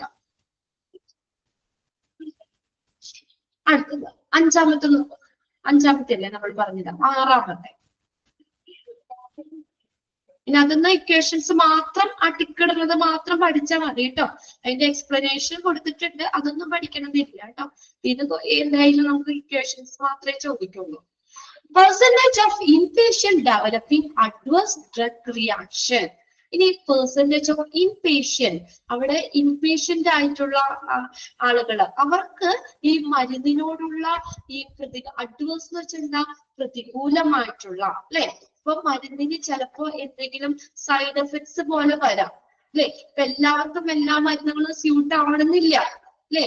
അഡ്വേഴ്സ് ഡ്രഗ് റിയാക്ഷൻ കാണിക്കുന്ന അത് ഡെവലപ്പ് ചെയ്യുന്ന ഇൻപേഷ്യൻസിന്റെ പെർസെന്റേജ്. ഇപ്പൊ നമ്മൾ അവിടെ കൊടുക്കുന്ന മരുന്നുകള് ഇപ്പൊ 100 പേര് ഇൻപേഷ്യന്റ് ഒരു ഇതിനകത്ത് നമ്മളുടെ അവിടെ അഡ്മിറ്റ് ആണ്, അഡ്മിറ്റ് ആണെങ്കിൽ അവരിൽ 90 പേർക്കും ഈ അഡ്വേഴ്സ് ഡ്രഗ് റിയാക്ഷൻ വരികയാണെങ്കിൽ നമുക്കത് എന്താ പറയാ, നല്ല ക്വാളിറ്റി സർവീസ് ആണോ ഹോസ്പിറ്റൽ കൊടുക്കണേന്ന് പറയാൻ പറ്റുമോ? അല്ലെ? ഒരാൾക്കോ രണ്ടാൾക്കോ ഇങ്ങനെയൊക്കെ ഒരു അഡ്വേഴ്സ് ഡ്രഗ് റിയാക്ഷൻ വന്നാലും അത് നമുക്കിപ്പോ കുഴപ്പമില്ല. അപ്പൊ 1000 പേരിൽ ഒരാൾക്കൊക്കെ സ്വാഭാവികമായിട്ട് വരാം അല്ലെ? അല്ലാതെ കൊടുക്കുന്ന എല്ലാവർക്കും ആ മരുന്നുകൾക്ക് നമുക്ക് പ്രതികൂലമായിട്ടുള്ള ഒരു പ്രതികരണം, ഒരു അലർജിയോ അല്ലെ അങ്ങനെ എന്തെങ്കിലും അല്ലെ അങ്ങനെ എന്തെങ്കിലും വരികയാണെങ്കിൽ നമുക്ക് എന്താ പറയാ, അത് നമുക്ക് അവിടെ അവര് കൊടുക്കുന്ന സർവീസിന്റെ തന്നെ കുഴപ്പമാണല്ലേ? അല്ലെങ്കിൽ നല്ല മരുന്നുകള് ഇതിന് ഇല്ലാത്തത് കൊണ്ട്, അല്ലെങ്കിൽ മരുന്നിന്റെ ക്വാളിറ്റി കുറവ് കൊണ്ടോ, അല്ലെങ്കിൽ അങ്ങനെ എന്തെങ്കിലുമൊക്കെ ആയിരിക്കാം അല്ലെ? എന്തെങ്കിലും പ്രശ്നങ്ങൾ കാരണമായിരിക്കാം. അപ്പൊ നോക്കി അതിനെങ്ങനെ കണ്ടുപിടിക്കണേന്ന്, നമുക്ക് ഇൻപേഷ്യൻസ് ആയിട്ടുള്ള ആളുകൾക്ക് അവിടെ ഈ മരുന്നിനോടുള്ള പ്രതികൂലമായിട്ടുള്ള പ്രതികരണം അത് എത്ര പേർക്ക് വരുന്നുണ്ട്, അതിന്റെ പെർസെന്റേജ് ആണ്. Okay, adverse drug reaction is a response to a drug. കണ്ടോ, ആ മരുന്നുകളോടുള്ള ഒരു പ്രതികരണമാണ്, മരുന്നിനോടുള്ള ഒരു പ്രതികരണം. Which is toxic. ടോക്സിക് എന്ന് പറഞ്ഞാൽ എന്താ? വിഷമയം അല്ലെ? അൺഇൻറ്റൻഡഡ്, ഉദ്ദേശിക്കാത്തത് അല്ലെ? ടോക്സിക് ആൻഡ് അൺഇൻറ്റൻഡഡ്, നമ്മൾ അത് എന്താ പറയാ, അതൊരു വിഷപരമായിട്ടുള്ള അല്ലെങ്കിൽ ഉദ്ദേശിക്കാത്തതായിട്ടുള്ള ഒരു സംഭവമാണ് അവിടെ. which happen at doses normally used in man for prophylaxis. രോഗ നിവാരണം എഴുതി വെച്ചോട്ടോ. ട്രീറ്റ്മെന്റിന്റെ ഭാഗമായിട്ട് പ്രൊഫൈലാക്സിസ് രോഗനിവാരണം. ഡയഗ്നോസിസ് രോഗനിർണയം. ഓർ തെറാപ്പി അല്ലെങ്കിൽ എന്തെങ്കിലും തെറാപ്പികള്. തെറാപ്പി ഓഫ് ഡിസീസ്, രോഗങ്ങൾക്ക് എന്തെങ്കിലും തെറാപ്പി ചെയ്യുമ്പോൾ അല്ലെങ്കിൽ അതിന്റെ ഒരു എതിരായിട്ടുള്ള ഒരു പ്രതികൂലമായിട്ടുള്ള പ്രതികരണം ഉണ്ടാവാം. Or for the modification of physiologic function, ശാരീരിക പ്രവർത്തനങ്ങളിൽ ഉണ്ടാകുന്ന അല്ലെങ്കിൽ പ്രവർത്തനങ്ങളില് മാറ്റം വരുത്തുന്നതിലൂടെയും ഒക്കെ ഇങ്ങനെയുള്ള അഡ്വേഴ്സ് ഡ്രഗ് റിയാക്ഷൻ വരാം. കണ്ടോ, ട്രീറ്റ്മെന്റിന്റെ ഭാഗമായിട്ട് അല്ലെങ്കിൽ രോഗനിർണയത്തിന്റെ ഭാഗമായിട്ട്, ഡിസീസിന്റെ തെറാപ്പിക്ക് അല്ലെങ്കിൽ ശാരീരികമായ പ്രവർത്തനങ്ങളില് മാറ്റം വരുത്തുന്നതിലൂടെയൊക്കെ നമുക്ക് ഇങ്ങനെയുള്ള ഒരു അഡ്വേഴ്സ് ഡ്രഗ് റിയാക്ഷൻ എന്ന് പറഞ്ഞ ഒരു സംഭവം അവിടെ റിപ്പോർട്ട് ചെയ്യാം. ഓക്കെ, ഫോർമുല എങ്ങനെ കണ്ടുപിടിക്കുന്നേ? Number of inpatients developing adverse drug reaction. അവിടെ അഡ്വേഴ്സ് ഡ്രഗ് റിയാക്ഷൻ ഡെവലപ്പ് ചെയ്ത ഇൻപേഷ്യൻസിന്റെ എണ്ണത്തെ എന്ത് ചെയ്യണം? നമ്പർ ഓഫ് ഇൻപേഷ്യൻ, മൊത്തം അവിടെ ഇൻപേഷ്യൻസ് എത്ര പേരുണ്ട് അതിന്റെ എണ്ണം കൊണ്ട് ഡിവൈഡ് ചെയ്യുക ഇൻറ്റു 100. പെർസെന്റേജ് തന്നെ കൊണ്ടേക്കണം, അതുകൊണ്ട് ഇൻറ്റു 100 കൊണ്ട് മൾട്ടിപ്ലൈ ചെയ്യുക. മനസ്സിലായോ? ഇപ്പൊ നമുക്ക് ഒരു ഹോസ്പിറ്റലില് ഒരു 50 പേര് അഡ്മിറ്റ് ആണ്, ഒരു റൂമില് 50 പേര് അഡ്മിറ്റ് ഉണ്ട്. അതില് ഒരു 30 പേർക്കും ഈ അഡ്വേഴ്സ് ഡ്രഗ് റിയാക്ഷൻ മരുന്നിനോടുള്ള ഒരു പ്രതികരണം അല്ലെ, അലർജി അല്ലെങ്കിൽ എന്തെങ്കിലും സംഭവങ്ങൾ അല്ലെ, അവർക്ക് എന്തെങ്കിലും ഒരു ബുദ്ധിമുട്ട് ഉണ്ടാവുകയാണ്. അപ്പൊ നമ്മൾ ആ പെർസെന്റേജ് കണ്ടുപിടിക്കുമ്പോൾ അവിടെ കിടക്കുന്ന മിക്കവർക്കും ഉണ്ടെങ്കിൽ നമുക്ക് എന്ത് പറയാം? അപ്പൊ തന്നെ നമുക്കറിയാം ഒരു നല്ലൊരു സർവീസ് അല്ല കൊടുക്കുന്നത് അല്ലെ? അപ്പൊ നമുക്ക് നാബിന് അക്രഡിറ്റേഷൻ കൊടുക്കാൻ പറ്റില്ല അല്ലെ? അപ്പൊ അത് നമ്മള് ഇതൊക്കെ ഈ ഫോർമുലാസ് ഒക്കെ അവര് നോക്കുന്നതാണ് കേട്ടോ. അപ്പൊ അവിടെ കിടത്തി ചികിത്സിക്കുന്ന പേഷ്യൻസില് എത്ര പേർക്ക് ആ മരുന്നിനോട് ഒരു അഡ്വേഴ്സ് എന്ന് പറഞ്ഞ പ്രതികൂലമായ കേട്ടോ, ഒരു പ്രതികൂലമായിട്ടുള്ള ഒരവസ്ഥ ഒരു ഇതുണ്ടാക്കുന്നു എന്നുള്ളത് ഫോർമുല നോക്കുക. അത് ടിക്ക് കിട്ടും കേട്ടോ. 6ാമത്തെ പഠിക്കണം. number of inpatients developing adverse drug reaction. Okay, നമ്മുടെ ക്വസ്റ്റ്യൻ തന്നെയല്ലേ numerator വന്നേക്കുന്നേ? number of inpatients developing adverse drug reaction. അപ്പൊ adverse drug reaction പ്രതികൂലമായിട്ടുള്ള ഇത് ആ മരുന്നിനോടുള്ള പ്രതികൂല പ്രവർത്തനം കാണിക്കുന്ന ഇൻപേഷ്യൻസിന്റെ എണ്ണത്തെ അവിടെ മൊത്തം ഉള്ള ഇൻപേഷ്യൻസിന്റെ എണ്ണം കൊണ്ട് ഡിവൈഡ് ചെയ്യുക, ഇൻറ്റു 100 ചെയ്യുക. ഇപ്പൊ എത്ര നമ്മൾ നോട്ട് ചെയ്തു? 1, 4, 6 മൂന്നെണ്ണല്ലേ നോട്ട് ചെയ്തിട്ടേ? 1, 4, 6. ഓക്കെ, മൂന്നെണ്ണം കറക്റ്റ് ആയിട്ട് നോട്ട് ചെയ്തെടുത്തോ കേട്ടോ. എന്നാലും മൂന്നെണ്ണം ബുദ്ധിമുട്ടില്ല, നമുക്ക് അവിടെ ക്വസ്റ്റ്യൻ ഓൾറെഡി ഉള്ളത് കൊണ്ട് ആ രീതിക്ക് നിങ്ങളൊന്ന് മനസ്സിലാക്കി വെക്കുക കേട്ടോ. ഇതിപ്പോ ഇത്രയേ ഉള്ളൂ. നമുക്ക് അവിടെ ഓപ്ഷൻസ് എല്ലാം നമുക്ക് ന്യൂമറേറ്റർ എടുത്ത് ഡിനോമിനേറ്ററിലേക്ക് ഇടും ചിലപ്പോ, അല്ലെങ്കിൽ ഡിവൈഡ് എന്നുള്ളത് ചിലപ്പോ മൾട്ടിപ്ലൈ ആയിട്ട് ചോദിക്കാം കേട്ടോ. ഇൻറ്റു എന്നായിരിക്കും ചിലപ്പോ അങ്ങനെ ചോദിക്കുന്നത് കേട്ടോ. അപ്പൊ അത് നിങ്ങളൊന്ന് ശ്രദ്ധിച്ച് നോക്കിയാൽ മതി. 2 മാർക്ക് എന്തായാലും നമുക്ക് അവിടെ നേരെ സ്കോർ ചെയ്യാൻ പറ്റുന്ന ഒരു സെക്ഷൻ തന്നെയാണ്. എന്നുവെച്ചാൽ മറ്റതുപോലെ നമ്മൾ ബൈ ഹാർട്ട് ചെയ്യണ്ട, നമ്മുടെ ഒരു ബുദ്ധി ഉണ്ടെങ്കിൽ നമുക്ക് അവിടെ ആൻസർ ചെയ്യാവുന്ന കാര്യമുള്ളൂ.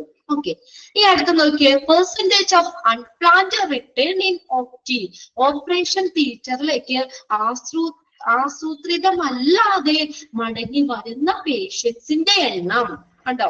പെർസെന്റേജ് ഓഫ് അൺപ്ലാൻഡ്, പ്ലാൻ ചെയ്യാതെ അൺപ്ലാൻഡ് ആയിട്ട് മടങ്ങി വരുന്ന പേഷ്യൻസിന്റെ എണ്ണം.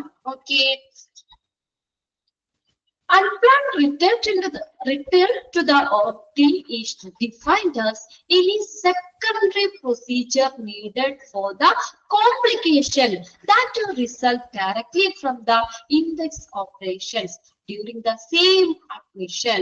For example, post-operative bleeding debridement. Debridement എന്ന് പറഞ്ഞൊന്ന് നോട്ട് ചെയ്ത് വെച്ചോട്ടോ. is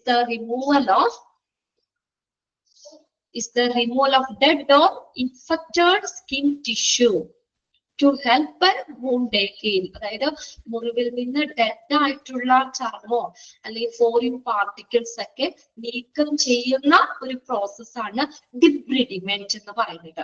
ഒന്ന് മലയാളത്തിൽ വേണമെങ്കിൽ ഒന്ന് നോട്ട് ചെയ്ത് വെച്ചാണ്.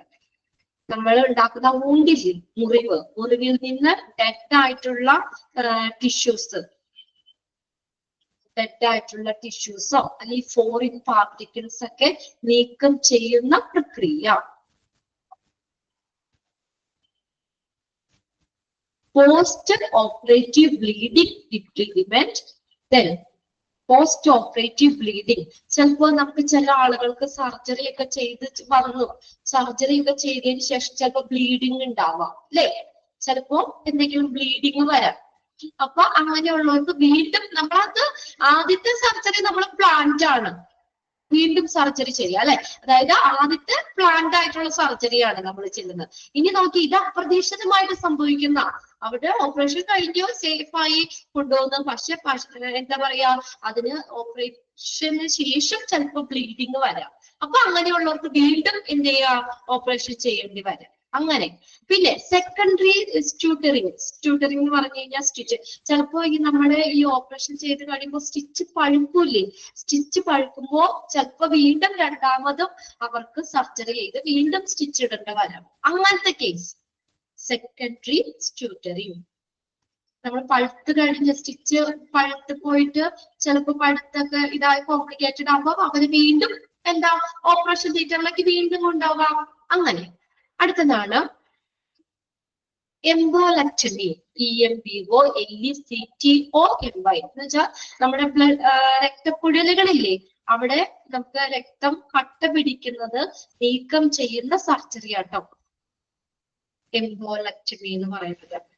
അതായത് രക്തക്കുഴലുകളില് രക്തം കട്ട പിടിക്കുന്നത് നീക്കം ചെയ്യുന്ന സർജറി. ജസ്റ്റ് ഒന്ന് ഞാൻ പറഞ്ഞു എന്നുള്ളൂ കേട്ടോ. ഇതെന്താണെന്നൊന്നും ചോദിക്കൊന്നുമില്ല. ഇവിടെ ഈ സെക്ഷനിൽ എന്തായാലും ഫോർമുല മാത്രം നോക്കിയാൽ മതി. എംബോലക്ടമി, രക്തക്കുഴലുകളില് രക്തം കട്ട പിടിക്കുന്നത് നീക്കം ചെയ്യുന്ന സർജറിയാണ്. പിന്നെ അത് നോക്കി, ഇവാലുവേഷൻ അണ്ടർ അനസ്തേഷ്യ എക്സെട്ര. അപ്പൊ ഇങ്ങനെയുള്ള സംഭവങ്ങളിലൊക്കെ blood clot removal, blood vessel, ശരിയാണ്. അതായത് നമുക്ക് പൾമണറി എംബോളിസം ഒക്കെ ഉള്ള പേഷ്യൻസിനൊക്കെ നടത്തുന്ന സർജറി. പൾമണറി പോളിസ് ഒക്കെ ഉള്ള പേഷ്യൻസിന് നടത്തുന്ന ഒരു സർജറിയാണിത്. അപ്പൊ ഇങ്ങനെയുള്ള സംഭവങ്ങളിലൊക്കെ ചിലപ്പോ എന്താ പറയാ, നമ്മൾ അപ്രതീക്ഷിതമായിട്ട് ഒരു പ്രാവശ്യം നമ്മൾ സർജറി കഴിഞ്ഞു, പക്ഷെ ഇങ്ങനെ എന്തെങ്കിലും കോംപ്ലിക്കേറ്റഡ് ഉണ്ടെങ്കിൽ വീണ്ടും അവരെ ഓപ്പറേഷൻ തിയേറ്ററിലേക്ക് കൊണ്ടുവരാം അല്ലെ. അതാണ് അൺപ്ലാൻഡ് റിട്ടേൺ ടു OT എന്ന് പറയുന്നത്. അത് നല്ല കാര്യമാണോ? ഇപ്പൊ അവിടെ ഇന്നിപ്പോ ഹോസ്പിറ്റലില് ഒരു 50 സർജറി ഉണ്ടായിരുന്നു. അതിൽ 40 പേരും വീണ്ടും സർജറി ആയിട്ട് വീണ്ടും ഓപ്പറേഷൻ തിയേറ്ററിലേക്ക് മടങ്ങി വരിക, അല്ലെങ്കിൽ അങ്ങനെയുള്ളവർക്കുടെ പെർസെന്റേജ് കൂടുതലാണെങ്കിൽ ഹോസ്പിറ്റൽ നല്ല ഇതാണോ ചെയ്യുന്നേ അല്ലേ? ഇപ്പൊ ചിലപ്പോ നമ്മൾ എന്താ പേഷ്യൻസിന്റെ ഭാഗത്തു നിന്ന് അല്ലെങ്കിൽ നമ്മൾ ഓപ്പറേഷൻ ചെയ്യുമ്പോൾ ചിലപ്പോ ചിലപ്പോ വല്ല മിസ്റ്റേക്കുകൾ കൊണ്ടൊക്കെ ആകാം, അല്ലെങ്കിൽ നമുക്ക് ഈ പറഞ്ഞ നമ്മൾ സർജിക്കൽ വൂണ്ട് അല്ലെ, അവിടെ ഇൻഫെക്ഷൻ മൂലമാകാം, ചിലപ്പോ പ്രോപ്പർ ആയിട്ടുള്ള സ്റ്റെറിലൈസിംഗ് എക്യുപ്മെന്റ്സ് ഉപയോഗിക്കാത്തത് കൊണ്ടുള്ള ചിലപ്പോ ഇതുകൊണ്ടാകാം ചിലപ്പോ ഇൻഫെക്ഷൻ ഒക്കെ വരുന്നത് അല്ലെ, അല്ലെങ്കിൽ സ്റ്റിച്ച് പഴുക്കുകയൊക്കെ ചെയ്യുന്നത്, അങ്ങനെയും ആകാം. അപ്പൊ അതെന്താ പറയുക, അതെന്തായാലും ഒരു അങ്ങനെയുള്ളതിന്റെ പെർസെന്റേജ് കൂടുക എന്ന് പറഞ്ഞാൽ ഒരു നെഗറ്റീവ് ആയിട്ടുള്ള കാര്യമില്ലേ അല്ലേ? അപ്പൊ അങ്ങനെ അതിന്റെ പെർസെന്റേജ് നോക്കും. പെർസെന്റേജ് കൂടുതലാണെങ്കിൽ അവർക്ക് ആ ഹോസ്പിറ്റലിൽ നമുക്ക് അക്രഡിറ്റേഷൻ കൊടുക്കാൻ പറ്റില്ല. എന്നുവെച്ചാൽ 50 പേര് സർജറിക്ക് ചെയ്തു, 40 പേര് വീണ്ടും നമ്മൾ അത് ഓക്കെ ആയി സർജറി ചെയ്തു ക്ലിയർ ആയി ഓക്കെ ആണെങ്കിലല്ലേ നല്ല ക്വാളിറ്റി മെയിൻറ്റെയിൻ ചെയ്യുന്നുണ്ട് ഹോസ്പിറ്റൽ, നല്ല സർവീസ് കൊടുക്കുന്നുണ്ടെന്ന് പറയാൻ പറ്റുള്ളൂ അല്ലേ? അപ്പൊ അതുകൊണ്ട് തിരിച്ചങ്ങനെ വരുന്നവർക്കുടെ പെർസെന്റേജ് കൂടുതലാണെങ്കിൽ അതൊരു നെഗറ്റീവ് ആയിട്ടുള്ള കാര്യമാണ്. ഓക്കെ, അപ്പൊ നോക്കിയേ ഫോർമുലയിൽ ഒന്ന് കോൺസെൻട്രേറ്റ് ചെയ്ത് നോക്കിയേ. Number of unplanned return to OT divided by number of patient who underwent.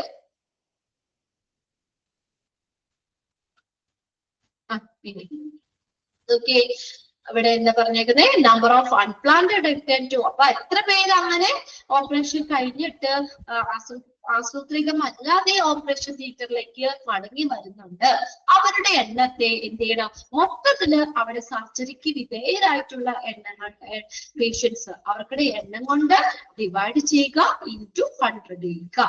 Equation clear അല്ലേ? 7th 1 ടിക്ക് ഇട്ടോ കേട്ടോ. വേറെ പഠിക്കാനൊന്നുമില്ല, ജസ്റ്റ് നിങ്ങളൊന്ന് ടിക്കറ്റ് പോയാൽ മതി. നമ്മുടെ നോക്കിയേ ന്യൂമറേറ്റർ തന്നെയാണ് അവിടെ അല്ല ക്വസ്റ്റ്യൻ കിടക്കുന്നത് കേട്ടോ. ക്വസ്റ്റ്യൻ തന്നെ ന്യൂമറേറ്ററിലേക്ക് എടുത്തെഴുതാം. ഇനി അടുത്ത് നോക്കിയേ, 8ാമത്തെ നോക്കിയേ. Percentage of surgeries where the organization procedure to be prevent adverse event like wrong site, wrong patient and wrong surgery have been adhered to. And അവിടെ കുറച്ച് കാര്യങ്ങൾ പറഞ്ഞിട്ട് percentage of surgeries where organization procedure to prevent adverse event like wrong site, തെറ്റായിട്ടുള്ള site. അതായത് ഇപ്പൊ നമ്മൾ surgery ഒക്കെ ആണെങ്കിലും നമ്മൾ ചെയ്യുമ്പോൾ എന്താ തെറ്റായിട്ടുള്ള സൈറ്റ്, ആ ഒരു ഇത് മൂലം അല്ലെങ്കിൽ തെറ്റായ പേഷ്യൻസിനെ ഇനി മാറിപ്പോകാൻ ചിലപ്പോ അല്ലെ, റോങ് പേഷ്യൻസ് തെറ്റായിട്ടുള്ള പേഷ്യൻസ്, അല്ലെങ്കിൽ റോങ് സർജറി തെറ്റായിട്ടുള്ള സർജറി, ഇങ്ങനെയുള്ള സംഭവങ്ങളുടെ പെർസെന്റേജ് ആണ് നോക്കുന്നത് കേട്ടോ. അപ്പൊ അങ്ങനെ എന്താ പറയുക, അങ്ങനെയുള്ള നടപടിക്രമങ്ങള് ലെഗിന് പകരം ഹാൻഡിൽ സോമീറ്റുണ്ട്, ചിലപ്പോ അങ്ങനെ ഇഷ്ടംപോലെ സംഭവങ്ങളുണ്ട് അല്ലെ. നമ്മൾ ന്യൂസ് പേപ്പറിലൊക്കെ കണ്ടിട്ടില്ലേ അല്ലെ? ഇപ്പൊ കണ്ണിന് ഓപ്പറേഷൻ ചെയ്യുന്നതിന് പകരം ചിലപ്പോ വേറെ എന്തെങ്കിലും ആയിരിക്കും, അല്ലെങ്കിൽ ആ പ്രശ്നം ഉള്ളതിനായിരിക്കില്ല, ചിലപ്പോ മാറിപ്പോയി എന്നൊക്കെ നമ്മൾ ഇഷ്ടംപോലെ കേട്ടിട്ടുണ്ട് അല്ലെ. അതൊക്കെ ഹോസ്പിറ്റലിന്റെ ഭാഗത്തു നിന്ന് തന്നെ ഒരു ഫോൾട്ട് തന്നെയല്ലേ. നല്ല സർവീസ് കൊടുക്കുക, അങ്ങനെയുള്ളവരാകുമ്പോ കറക്റ്റ് ആയിട്ട് ചെയ്യേണ്ടതാണ് അല്ലെ. അപ്പൊ ഇങ്ങനെ വരുന്ന സർജറികളുടെ എണ്ണം കൂടുതലാണെങ്കിൽ നമുക്കൊരു നെഗറ്റീവ് തന്നെയാണ് അല്ലെ.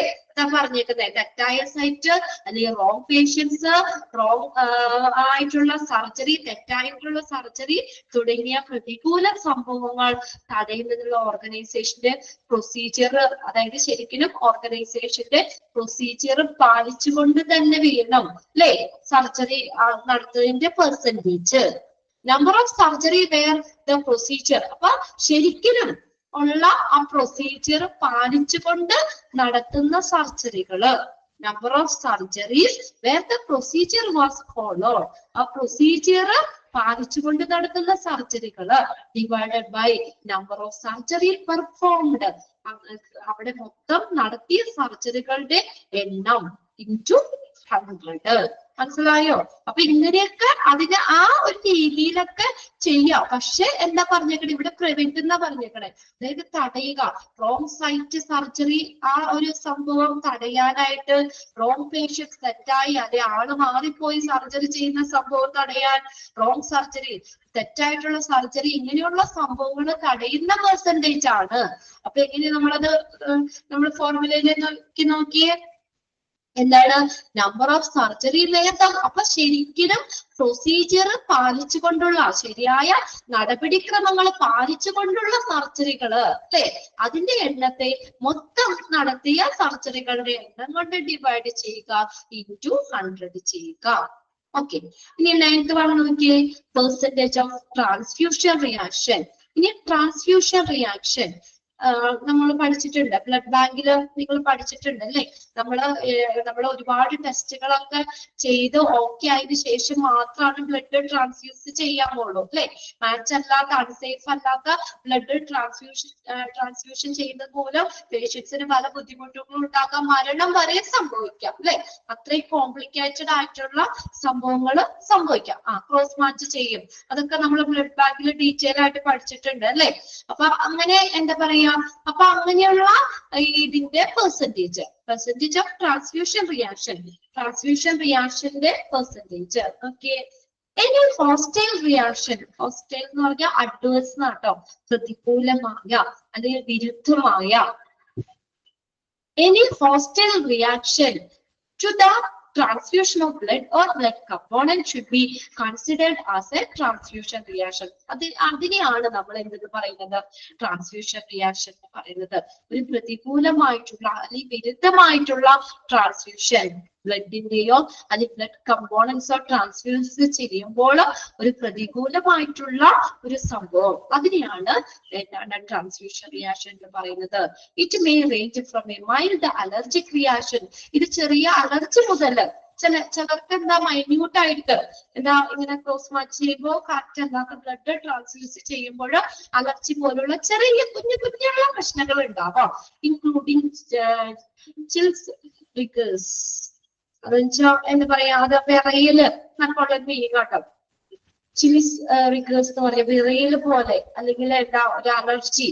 Then of life threatening complication, മരണം വരെ സംഭവിക്കാം അവർക്ക്. such as TRALI, TRALI എന്ന് പറഞ്ഞ ട്രാൻസ്ഫ്യൂഷൻ. അവിടെ ഒന്ന് നോട്ട് ചെയ്തോട്ടോ, എന്താണ് ആ എക്സ്പാൻഡഡ് ഫോം എന്നുള്ളത്. TRALI, TRALI എന്ന് പറഞ്ഞിട്ട് ഒരു ഷോർട്ട് ഫോം കൊടുത്തേക്കണേ. ലൈഫ് ത്രെറ്റനിങ് കോംപ്ലിക്കേഷൻസ് ഏതൊക്കെയാണ്, ഇവിടെ മരണത്തിലേക്ക് വരെ നയിക്കുന്ന സംഭവങ്ങൾ വരെ സംഭവിക്കാം അല്ലെ. അതിലെ എക്സാമ്പിൾ ആണ് സച്ച, ഏതാ, ട്രാൻസ്ഫ്യൂഷൻ. എല്ലാവരും ആ ടെക്സ്റ്റ് ഒന്ന് എഴുതി വെച്ചോ. Transfusion related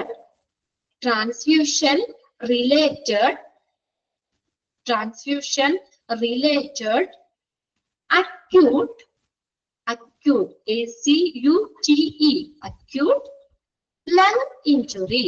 Transfusion related acute lung injury.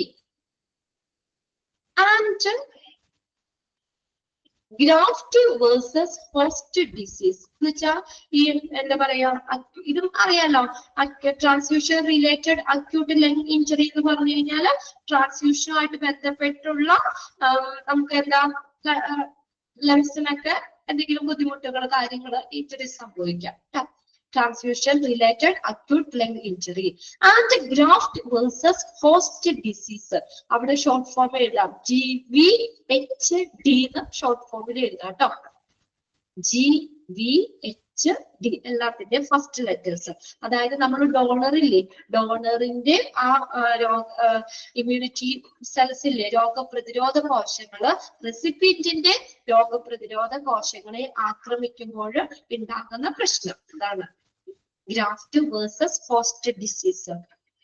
ഇപ്പൊ നമുക്ക് ബോൺ മാരോ ഡിപ്രഷൻ, അതൊക്കെ ബോൺ മാരോ ട്രാൻസ്പ്ലാന്റേഷൻ ഒക്കെ കഴിഞ്ഞിട്ട് നമുക്ക് വരുന്നത്. അപ്പൊ അങ്ങനെ എന്തെങ്കിലും പ്രശ്നങ്ങളൊക്കെ, ബോൺ മാരോ ഒക്കെ നമുക്ക് ട്രാൻസ്പ്ലാന്റ് ചെയ്തതിന് ശേഷം കറക്റ്റ് അത് മാച്ച് ചെയ്ത് അതല്ലെങ്കിൽ ചിലപ്പോ എന്താ അതിൻ്റെതായ സൈഡ് എഫക്ട്സ് കാര്യങ്ങളൊക്കെ വരാം, അങ്ങനെയുള്ള പ്രശ്നങ്ങള്. ഇങ്ങനെയുള്ള ലൈഫ് ത്രെറ്റനിങ് കോംപ്ലിക്കേഷൻസ് വരെയും സംഭവിക്കാം. അതിന്റെ ഫോർമുല നോക്കിയാൽ മതി കേട്ടോ. മറ്റേതൊന്നും ജസ്റ്റ് പറഞ്ഞതേ ഉള്ളൂ. ഫോർമുല നോക്കാം. ട്രാലി ഒന്നുകൂടി പറയാം. Transfusion related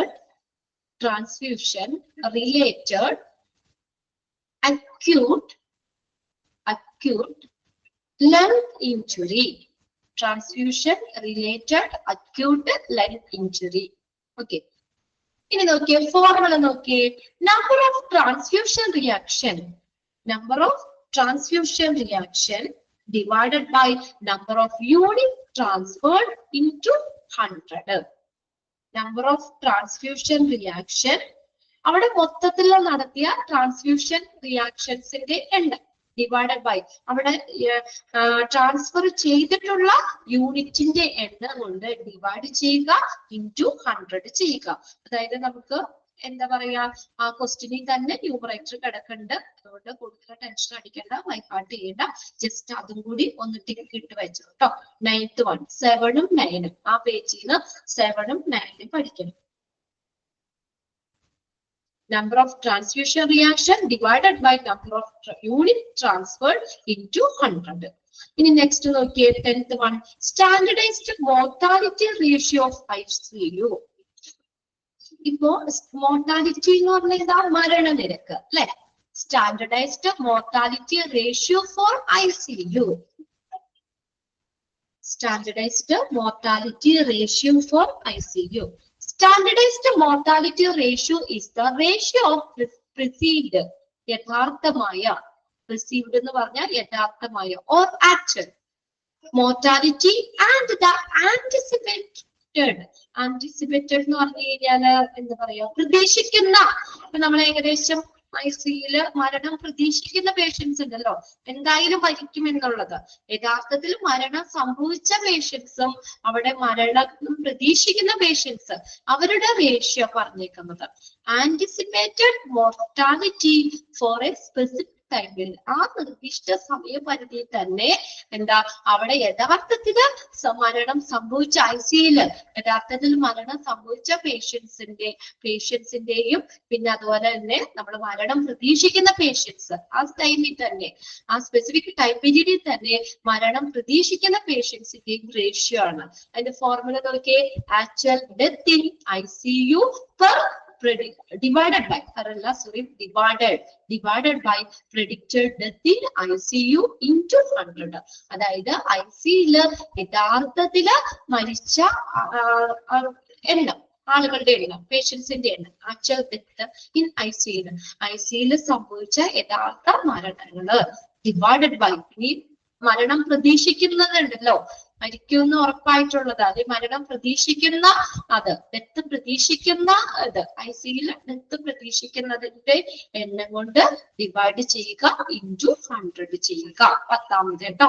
actual death in ICU divided by, ക്വസ്റ്റ്യനില്ലേ, ആ ക്വസ്റ്റ്യനിൽ അവിടെ കിടക്കുന്നുണ്ട് ICUലുള്ള നമ്മൾ ശരിക്കും ICUല് മരിച്ച പേഷ്യൻസ് അല്ലെങ്കിൽ ICUല് സംഭവിച്ച ഡെത്ത്, അതിനെ എന്ത് ചെയ്യുക, പ്രെഡിക്റ്റഡ് ഡെത്ത് ഇൻ ICU നമുക്ക് ഡിവൈഡ് ചെയ്യുക ഇൻറ്റു 100 ചെയ്യുക. ഓക്കെ, ക്ലിയർ അല്ലേ? അതും നോട്ട് ചെയ്തു കേട്ടോ. അപ്പൊ ഞാനൊന്ന് പറയുവാണ്, നമ്മൾ നോട്ട് ചെയ്തിട്ടത് കറക്റ്റ് അല്ലേ എന്ന് നോക്കിയേ. 1ാമത്തെ ഫോർമുല, 4ാമത്തെ ഫോർമുല, 6ാമത്തത് 6, 7, 9, 10 ഇത്രയും പഠിക്കാം കേട്ടോ. 1, 4, 6, 7, 9, 10 സഫീർ ഇവിടെ മെസ്സേജ് ഇട്ടുണ്ട്. ഓക്കെ അല്ലേ? എല്ലാവരും വാരി വലിച്ച് പഠിക്കണ്ട, ഇത്രയും നിങ്ങൾ പഠിക്കാം. പഠിക്കാന്ന് പറഞ്ഞാലും വലിയ പഠിത്തമൊന്നും വേണ്ട, നമ്മളൊന്ന് മനസ്സിലാക്കി വെച്ചാൽ മതി ഇവിടെ കേട്ടോ. അപ്പൊ ICUല് ശരിക്കും യഥാർത്ഥത്തിലുള്ള മരണത്തെ എന്ത് ചെയ്യുക, നമ്മൾ മരണം പ്രെഡിക്റ്റഡ് എന്ന് പറഞ്ഞാൽ എന്തായാലും നമുക്ക് എന്താ മരണം പ്രതീക്ഷിക്കുന്ന മരണങ്ങളുടെ എണ്ണം കൊണ്ട് ഡിവൈഡ് ചെയ്യുക ഇൻറ്റു 100 ചെയ്യുക. ഒരെണ്ണം കൂടെ നോക്കാം നോക്കി. Return to the emergency department within 72 hours with the similar presenting complaints. ഇനി എമർജൻസി ഡിപ്പാർട്ട്മെന്റിലേക്ക് 72 മണിക്കൂറിനുള്ളിൽ സമാന കംപ്ലൈന്റുമായിട്ട് മടങ്ങി വരുന്ന പേഷ്യൻസിന്റെ എണ്ണം. Okay, return to the emergency department എന്തോരോ സമയം within 72 hours തിരിച്ചു വരുന്നവര് കേട്ടോ. 72ലേക്ക് നമ്മൾ 72 hours 72 മണിക്കൂറിനുള്ളില് സമാന കംപ്ലൈന്റുമായിട്ട് ഈ എമർജൻസി ഡിപ്പാർട്ട്മെന്റിലേക്ക് മടങ്ങി വരുന്ന പേഷ്യൻസിന്റെ എണ്ണം. ഓക്കെ, അവിടെ ഫോർമുല മാത്രമേ ഉള്ളൂ. Okay, number of return to emergency within 72 hours with similar presenting complaints. നോക്കിയ ക്വസ്റ്റ്യൻ തന്നെയാണ് ന്യൂമറേറ്ററിൽ കിടക്കുന്നത്. ഡിവൈഡഡ് ബൈ എന്ത് ചെയ്യണം? Number of patient who have come to the emergencies എന്ന് പറഞ്ഞേക്കണേ. Number of patient who have come to എമർജൻസിയില് മൊത്തം ഉള്ള പേഷ്യൻസിന്റെ എണ്ണം കൊണ്ട് ഡിവൈഡ് ചെയ്യുക ഇൻറ്റു 100 ചെയ്യുക. എമർജൻസി ആയിട്ട് അടിയന്തരാവസ്ഥയിൽ വരുന്ന പേഷ്യൻസിന്റെ എണ്ണം, നമ്പർ ഓഫ് പേഷ്യൻസിന്റെ എണ്ണാണ്. Who have come to emergency, എമർജൻസിയിലേക്ക് വരുന്ന പേഷ്യൻസിന്റെ എണ്ണം കൊണ്ട് ഡിവൈഡ് ചെയ്യുക ഇൻറ്റു 100 ചെയ്യുക. മനസ്സിലാക്കി വെച്ചാൽ മതി കേട്ടോ. ഓക്കെ, ഒന്നും കൂടി പറയട്ടെ. 12ാമത്തെ ഇക്വേഷൻ അല്ലേ, നേരത്തെ നമ്മൾ നോക്കിപ്പോയാൽ മതിയല്ലോ. നമുക്ക് അങ്ങനെ തീർന്നു പോകുമല്ലോ. ഇനി ഉണ്ട്, ഇത് കുറച്ചധികം ഉണ്ട്. അതുകൊണ്ട് രണ്ട് ചാപ്റ്റർ കൂടി ഇനി ഉണ്ട് നമുക്ക് തീർക്കാനായിട്ട്. ഓക്കെ, 12 നോക്കിയാൽ ഒരെണ്ണം കൂടി നോക്കാം. Incidents of hospital. അതെ, എമർജൻസി ഡിപ്പാർട്ട്മെന്റിലേക്ക് വരുന്നവരാണ്. അല്ലെ 10 മതി, ബാക്കി അടുത്ത ക്ലാസ് നോക്കാം. മനസ്സിലായില്ലേ നിങ്ങൾക്ക്? അതായത് 72 മണിക്കൂറിനുള്ളില് എമർജൻസിയിലേക്ക് തിരിച്ചു വരുന്ന, കണ്ടോ റിട്ടേൺ എന്ന് പറഞ്ഞിട്ട്, കണ്ടോ return to the emergency department. Emergency ഡിപ്പാർട്ട്മെന്റിലേക്ക് മടങ്ങി വരുന്ന പേഷ്യൻസ് എപ്പോഴാ? 72 മണിക്കൂറിനുള്ളില് സിമിലർ കംപ്ലൈന്റുമായിട്ട് കേട്ടോ, അത് സമാന പരാതികളുമായിട്ട് 72 മണിക്കൂറിനുള്ളിൽ എമർജൻസിയിലേക്ക് തിരിച്ചു മടങ്ങി വരുന്ന പേഷ്യൻസിന്റെ എണ്ണത്തെ എന്ത് ചെയ്യണം? ഡിവൈഡഡ് ബൈ, ആ സ്ലാഷ് നിട്ടേണ്ട ഡിവൈഡ് ആണ് കേട്ടോ. അത് ഡിവൈഡഡ് ബൈ എന്ത് ചെയ്യണം? അവിടെ മൊത്തം എമർജൻസിയിൽ വന്ന പേഷ്യൻസിന്റെ എണ്ണം കൊണ്ട് ഡിവൈഡ് ചെയ്യുക ഇൻറ്റു 100 ചെയ്യുക. ഓക്കെ, ക്ലിയർ ആണ്? അപ്പൊ ഇതിനകത്ത് നമ്മൾ അടയാളപ്പെടുത്തിയത് മാത്രം നോക്കി വെക്കുക കേട്ടോ. ഇപ്പൊ നമ്മൾ 10 എണ്ണാണ്, എത്ര 11 എണ്ണം പറഞ്ഞിട്ടുണ്ട് കേട്ടോ ഇന്ന്. ബാക്കിയിട്ട് നമുക്ക് അടുത്ത ക്ലാസ്സിൽ നോക്കാം. ഇത്തിരി സ്പീഡിൽ നമുക്കൊന്ന് പോകണം. പക്ഷെ ഫോർമുല മാത്രം മതി, ബാക്കിയിട്ട് നമുക്ക് എന്താ പറയാ അധികം ഇത് ഡീറ്റെയിൽ വേണ്ട. 10 ഇമ്പോർട്ടന്റ് ആണോ? ഇല്ലല്ലോ, ഞാൻ പറഞ്ഞില്ലല്ലോ. 10 അതെ പറഞ്ഞു 10 പറഞ്ഞു കേട്ടോ. ഒന്നുകൂടി നമ്പർ ഞാൻ പറയാം. 1, 4, 6, 7, 9, 10. ഓക്കെ, ബാക്കി അടുത്ത ക്ലാസ്സിൽ നോക്കാം കേട്ടോ. അപ്പൊ നമ്മൾ 11 വരെ ഇന്ന് കംപ്ലീറ്റ് ചെയ്തിട്ടുണ്ട് കേട്ടോ. ഫോർമുല മാത്രം നോക്കിയാൽ മതി നിങ്ങൾ. എന്റെ ജസ്റ്റ് ഡിസ്ക്രിപ്ഷൻ ഒന്നും വേണ്ട, ഫോർമുല മാത്രം നോക്കുക. Okay, by. നെക്സ്റ്റ് ക്ലാസ്സിൽ കാണാം കേട്ടോ. Thank you.